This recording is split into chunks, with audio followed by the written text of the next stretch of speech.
tout le travail que vous avez fait aujourd'hui et pendant ces 2 jours. Héloïse et moi, on va présenter un peu la programmation qui est peut-être l'architecture, comme Aaron a dit. Et je voudrais rappeler tout le monde que ça, c'est peut-être la troisième phase. Oui, troisième phase du programme. La première phase, ça a commencé avec l'identification des priorités et avec une forte base de recherche. La deuxième phase, c'est l'approfondissement. Et voilà, c'est dans cette phase qu'on a l'établissement de la coalition économique au Sahel, la signature des protocoles d'accord avec le G5 Sahel et la coordination nationale des jeunes et aussi les plateformes des femmes du G5 Sahel. Et Héloïse, peut-être vous pouvez commencer avec les objectifs qu'on prévoit pour la troisième phase. Merci. Donc, comme disait Anna, sur la base des 2 programmes précédents, donc le deuxième programme s'est terminé en 2022, on a donc établi plusieurs consultations avec les partenaires au sein du G5 Sahel, dont ce type de consultation qu'on a aujourd'hui, afin d'affiner notre approche et de combler les lacunes des programmes précédents. Notamment en termes de mise en place, c'est d'assurer que le secteur privé disposait de tous les outils nécessaires à l'établissement d'un dialogue politique structuré et inclusif avec les représentants nationaux et au sein du G5 Sahel. Pour la phase 3, on s'est orienté sur 2 objectifs principaux qui sont d'abord l'établissement d'un mécanisme de dialogue politique structuré entre le secrétariat du G5 Sahel et le secteur privé des États membres du G5 mais aussi un secteur privé à l'échelle régionale qui rationalise ses plateformes de dialogue national, qui crédibilise l'intégralité du tissu économique de chaque pays, et ce qui inclut, comme l'a dit Madame hier, je ne sais plus exactement, le secteur organisé non reconnu dit informel, et surtout qui parle d'une seule voix avec les instances régionales et qui fait entendre ses recommandations pour la réforme des politiques économiques. On a prévu une certaine série d'activités sur la base de cette approche qui a été proposée par vous et validée avec vous, et qu'on va mettre en place sur les 18 prochains mois. Donc sur cette base, Anna va vous présenter très rapidement nos activités. Merci. Donc pour les activités, on en prend les leçons qu'on a peut-être les 2 phrases précédentes. Donc il y a 1, 2, 3, 4, 6 parties proposées pour les activités. La première, c'est d'avoir les points focaux dans chaque pays qui peut coordonner les activités et soutenir un plaidoyer holistique au niveau P. Ça, c'est quelque chose de très important. Peut-être on va voir avec vous. Le renforcement de capacité de faire des plaidoyers pour le secteur privé, plus holistiquement. Une organisation de dialogue du secteur privé pour valider les recommandations dans chaque pays. Et l'établissement d'un conseil au niveau régional avec les points focaux de chaque pays qui peut vraiment représenter le secteur privé et qui peut faire donner des conseils sur le processus, comment ça se passe dans chaque pays, qui peut avoir un point de vue plus holistique et qui peut peut-être interroger et parler avec le G5 Sahel secrétaire exécutif. Donc, c'est important d'avoir des dialogues privés au niveau P, mais aussi le dialogue public-privé au niveau régional. Et finalement, je voudrais dire la dernière chose, c'est de renforcer la capacité des centres de recherche pour qu'ils servent mieux les intérêts du secteur privé. Et ça veut dire à propos des données, des informations et essayer de faire que le secteur privé devenir une force de proposition politique qui sont vraiment représentatives et basées sur les données. Donc, merci. Très bien. Donc, je voulais dire que là, on a une architecture de la phase 3. Pour la meubler, c'est à nous de la meubler. Mais il y a 3 éléments importants à retenir. C'est l'appui à l'opérationnalisation d'un cadre de dialogue avec le G5 Sahel. La deuxième, c'est un cadre de concertation interprivée à l'échelle des pays, à l'échelle de la région. C'est-à-dire qu'avant d'aller discuter avec eux, il faut que nous-mêmes, on arrive à se mettre d'accord et on arrive à comprendre comment on règle nos problèmes. Et la troisième chose qui est très intéressante et qui vient d'être dite par Hadi, c'est que nos amis ont dit que selon les bonnes pratiques mondiales, il serait intéressant de faire accompagner ce cadre de concertation par une sorte de conseil de sages qui seraient des hommes d'affaires ou des femmes d'affaires reconnus de la région et au-delà de la région, qui seraient en fait juste là pour à la fois coacher et mentorer ce programme, mais en même temps lui donner un peu une certaine force de proposition dans le sens où ils ont peut-être plus de visibilité. On pense à des personnalités du continent qui pourraient venir assister une fois par an à ce genre de rencontre, mais qui élèveraient le niveau, mais qui ne viendraient qu'en soutien à ce qui est fait ici. Je pense par exemple on pensait à l'époque à des personnalités comme l'actuel président du patronat du Mali, parce qu'à l'époque il n'était pas président du patronat du Mali, il était donc indépendant et homme d'affaires quand même à l'échelle continentale, le président du groupe Azalaï.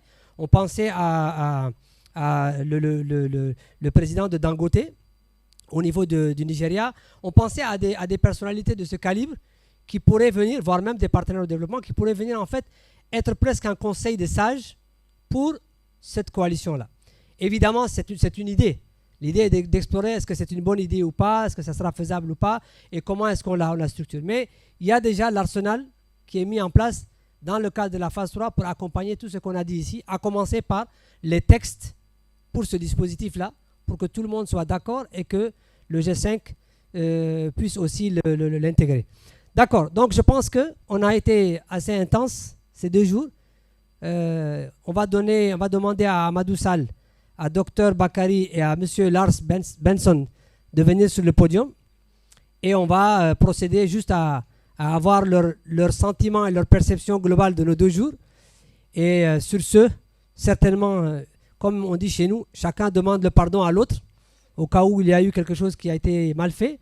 Et on se dira, Inch'Allah, que Dieu nous donne l'opportunité de se revoir bientôt. Monsieur Lars Benson.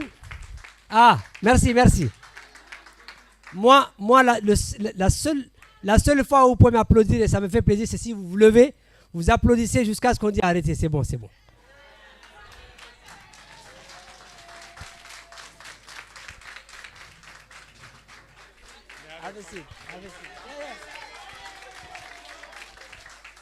Mais Sylvie n'est pas debout. Regardez. Ok, merci.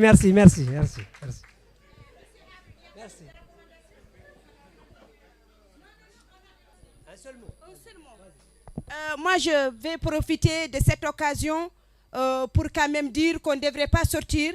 C'est pour ma première fois d'assister à des réunions pareilles, mais je n'aimerais pas qu'on sorte d'ici sans pour autant qu'on mette quelque chose sur la table. Par exemple, un réseau de suivi de ces recommandations qu'on a vues depuis hier. Donc, c'est très important qu'on nous sommes là, on en fait une plateforme digitale pour qu'on puisse faire le suivi de ces recommandations. C'est ma recommandation. Et Louise, est-ce que tu peux mettre sur le flipchart le nom du site www.sahel, je sais pas quoi là, comme ça ils ont ça.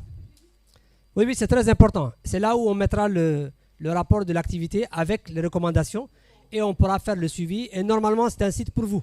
Donc, toutes les activités que vous voulez faire, bien sûr. Donc, il n'y a pas de souci sur ça. Très bien. Donc, on commence par monsieur. S'il vous plaît. Non, on va t'ajouter, t'inquiète. On va donner donc la parole à Bakary par rapport aux impressions. Le mot de remerciement à monsieur le directeur Afrique de SAIP et le mot de clôture, il n'y aura pas de mot après. Ça sera monsieur Amadou Sall. Merci beaucoup, cher ami Haroun. Merci encore SAIP, merci tous les participants, merci nos amis du G5 Sahel. Je crois que ce qu'on a vécu ces 2 jours-là, c'est quelque chose de très très important. D'abord, le mot dialogue, comme je l'ai dit ce matin, qui revient tout le temps. On dit chez nous qu'il n'y a pas de malentendu, il n'y a qu'une absence de dialogue. Eh bien, malgré la diversité des opinions, des objectifs, nous arrivons quand même à nous entendre sur la nécessité et surtout nous entendre sur quelque chose de fondamental. À mon avis, cette conscience commune que nous devons aller ensemble et ne laisser personne derrière. Parce que, in fine, comme vous le savez, dans notre Sahel, avec toutes nos fragilités, avec toutes ces vulnérabilités, nous devons être conscients que nous devons toujours aller ensemble. Certains disent que oui, un assemblage de faiblesses n'est pas une force. Mais il faut retourner la chose autrement. Je crois que la force d'une chaîne, c'est très souvent celle de son maillon le plus faible. Quelle soit la solidité d'une chaîne, quand on laisse le maillon faible s'écraser ou se casser, la chaîne se casse. Donc, la force d'une chaîne, c'est celle de son maillon le plus faible. Donc, nous devons tous mettre nos forces ensemble. Parce que nous avons une force in fine, quelles que soient nos faiblesses. C'est notre volonté d'aller de l'avant. C'est la conscience que nous avons commune, qu'on a une destinée commune pour que cette région puisse changer. L'autre chose, c'est que je crois que le rôle de ces femmes et de ces jeunes, qui sont la force motrice de notre région, à travers lesquelles nous devons miser nos sœurs, nos femmes, nos amis. Hein, c'est la première grande école. Hein, comme disait j'aime bien l'arabe, hein, j'aime bien un poète qui disait hein, la première grande école, la première institution, c'est la maman, c'est la femme. Si elle est bien capacitée, bien mobilisée, un peuple solide est en gestation. Et d'ailleurs, Yag a cité ce matin cet excellent vers d'Ahmed Shawqi, qui, à mon avis, nous a permis, nous, en tout cas, de changer de paradigme dans la manière de voir le genre. Non pas comme une attitude de confrontation entre les femmes et les autres, mais de complémentarité, sachant que la destinée des hommes est fortement liée à celle des femmes. Et cette interdépendance-là me plaît beaucoup quand Ahmed Shawqi dit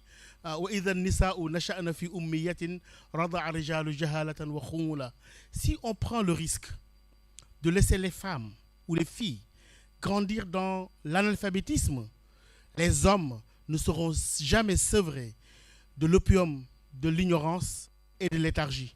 Donc, n'être ni dans l'ignorance, ni dans la léthargie, ces femmes nous ont transmis quelque chose, cette énergie, à mon avis, hein, créatrice, et avec l'énergie de ces jeunes qui sont la force motrice de Sahel-là, à mon avis, moi, je quitte cette réunion-là véritablement à Nouakchott avec un seul mot, c'est l'espoir.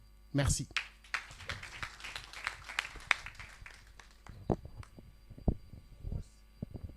Okay, how much time do I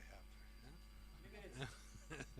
So, in Arabic. So Haroon, to keep me short, he always says you only have 1 minute, and then I have to go quick.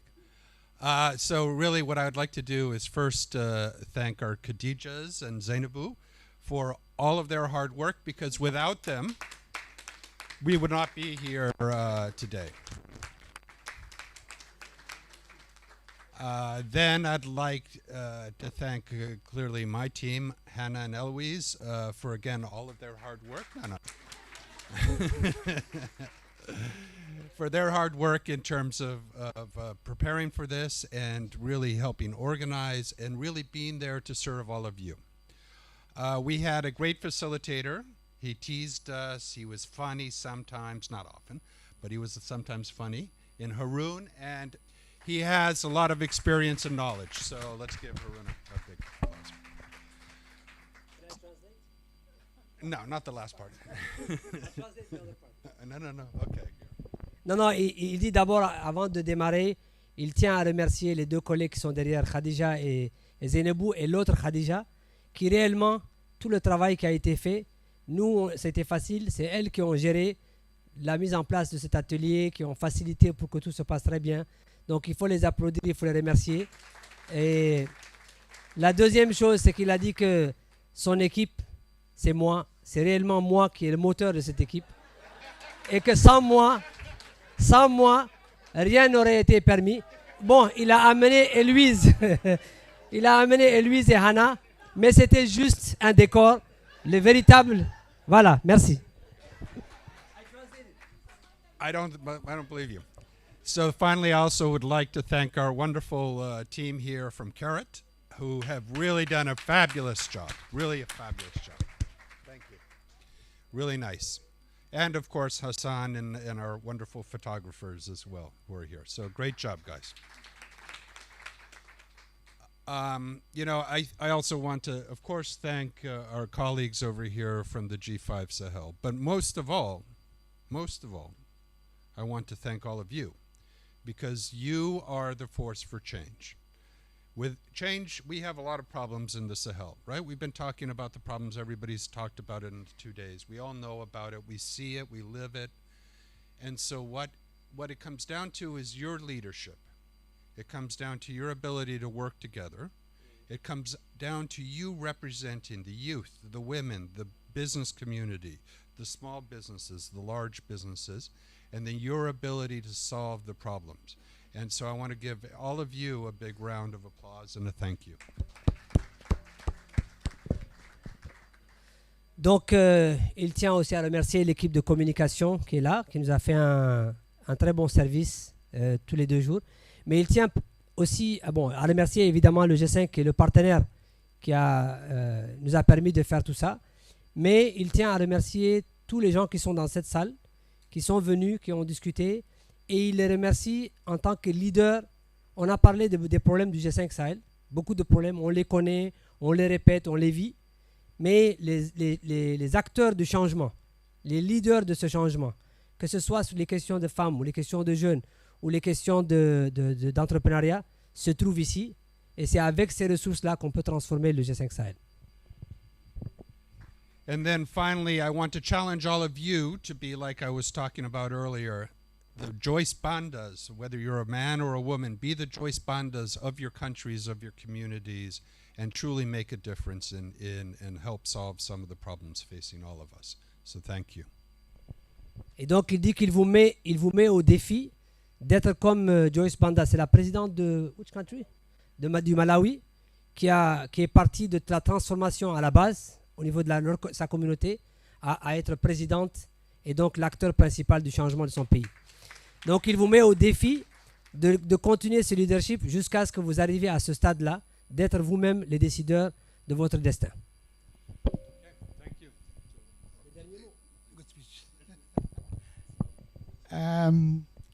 Écoutez, il a mis la barre très très haut. Qu'est-ce que je peux dire après ce speech-là? Peut-être insister sur 2 de ses idées. La première, il a dit que vous étiez la force du changement, une force de changement. C'est tellement vrai que vous avez réussi en moins de 2 jours à transformer un gaillard qui était venu ici en costume cravate pour devenir un monsieur qui s'habille en boubou.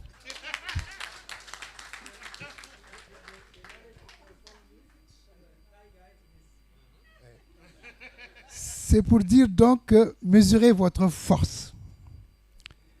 Plus sérieusement, ça fait déjà quelque temps qu'on se rencontre. Ce que je remarque aujourd'hui, c'est que c'est formaté une vraie force de plaidoyer. Prenez-en conscience. Vous êtes aujourd'hui une vraie force de plaidoyer. Et ça veut dire donc que vous pouvez aller loin. Mais pour aller loin, il faut aussi faire ce qu'il a dit, la deuxième idée, l'histoire de la présidente du Malawi.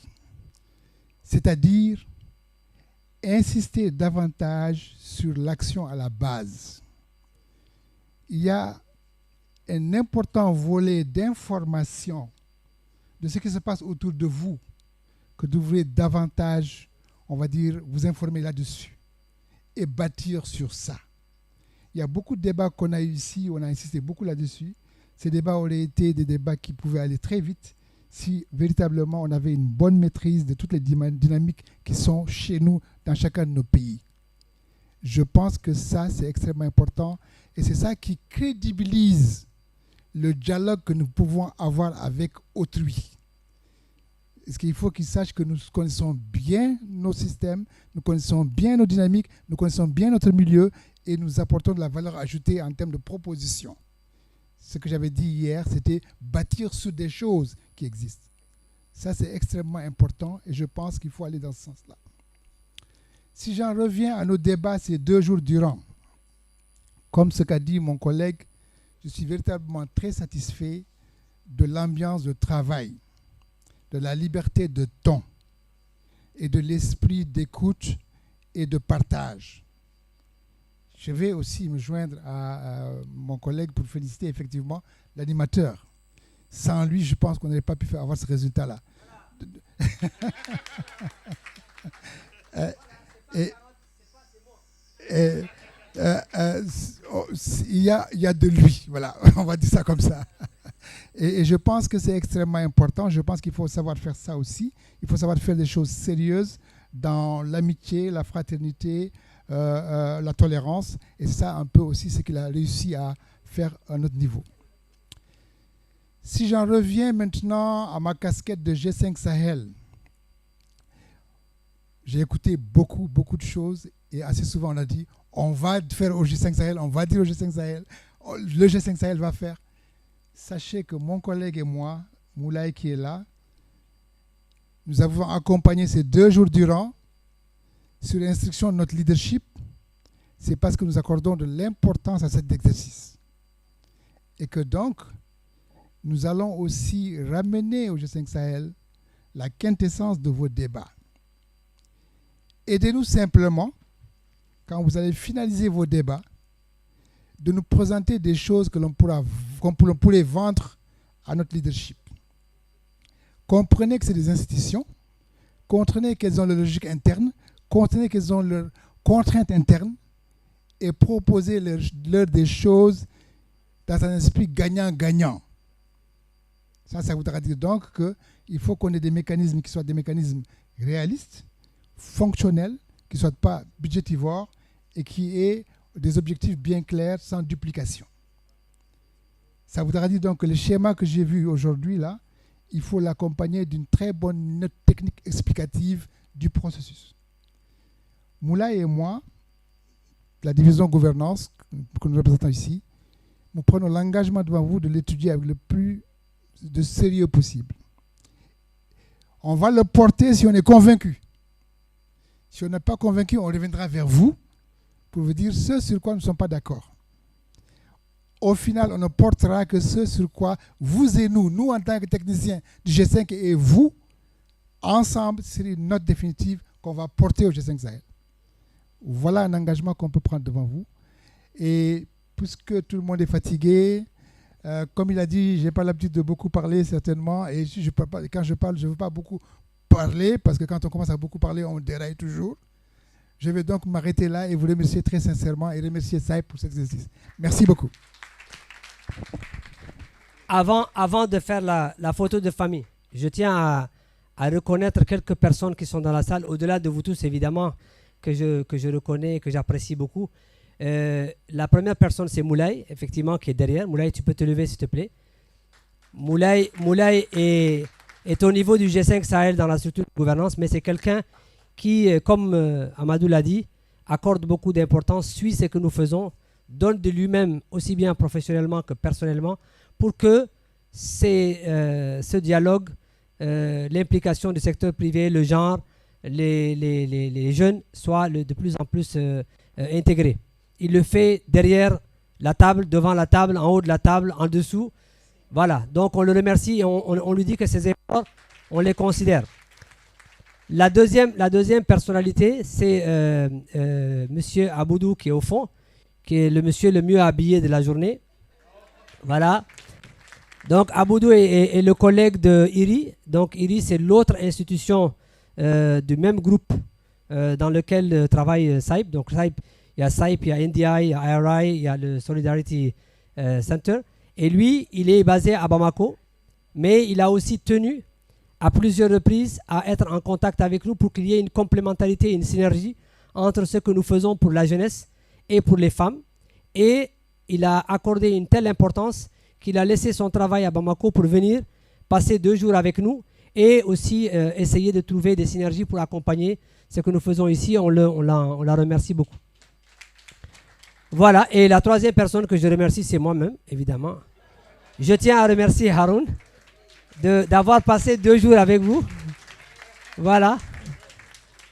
Voilà, merci beaucoup à Haroun. Je lui dirai, hein, je passerai le voir, je lui dirai. Allez, on va faire la photo de famille. On va venir ici, s'il vous plaît. On fait la photo de famille, comme ça on vous libère.